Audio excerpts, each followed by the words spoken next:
রাস্তার বিশৃঙ্খলাটা আপনি ঠেকাইতে পারেন না কেন? আপনাকে নিয়ে করবো, চলেন। আমাকে নিয়ে করলে তো রাস্তার বিশৃঙ্খলা ঠেকানো যাবে না, এটা তো কথা না।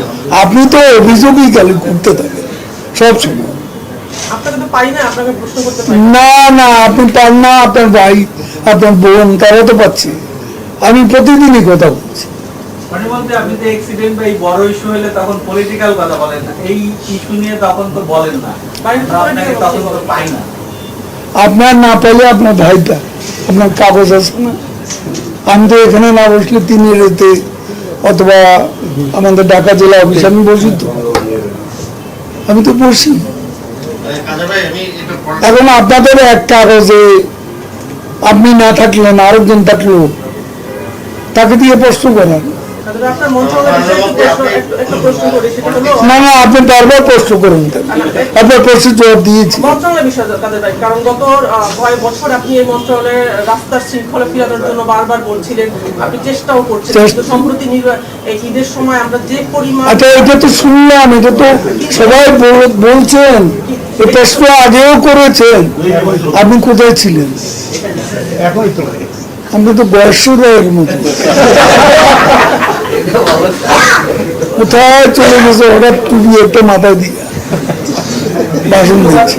15 বছর থেকেও আপনি এরপরে এসে বলতেছেন বিকল্প ব্যবস্থা না করে পুরনো সড়ক নতুন করে আপনি কেন এখন রাস্তা নামে এই জিনিসটা করতে পারছেন না? কারণ এই ভাঙাচুরা বাসের রাস্তা ঢাকা শহর, আপনি এই জায়গাতে বসে, সেটা তো আলাদা। আপনার তো কথাবার্তা সুর সব সময় এরকম, এভাবে প্রশ্ন করবেন না, খুঁচাবেন না। না না দাদা, আমি আপনার সাথে বসছি, আমি ফ্রেন্ডলি কথাবার্তা বলছি, আপনি অলওয়েজ খুঁচিয়ে কথা বলেন, এটা ঠিক না। পিকিং করেন কেন?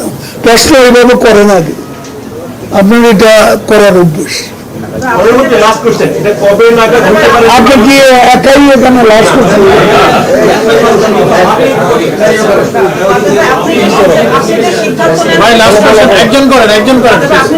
আপনি একা এত প্রশ্ন করলে আমি জবাব দেবো। আপনি যে সিদ্ধান্ত বাস্তবায়ন হয় কাদের ভাই, সেই জন্যই আপনার কাছে আমাদের প্রশ্নটা, যেটা আপনি এই মোটরসাইকেলের কথা বলছেন, এটা ঠিকই আছে। সেজন্য বলছি গত 15 বছরে কত নতুন বাস কাদের ঢাকা রাস্তা নেমেছে, নিশ্চয়ই আপনার নিশ্চিত হিসাব আছে। কেন এই বিআরটিসির গাড়ি কটা আছে আপনি জানেন? 1100 গাড়ি বিআরটিসি আছে, সেটা জানেন? নতুন বাস কোথা থেকে আসলে ভালো হয় আপনি বলেন না? ভারতেরটাই তো টেকসই।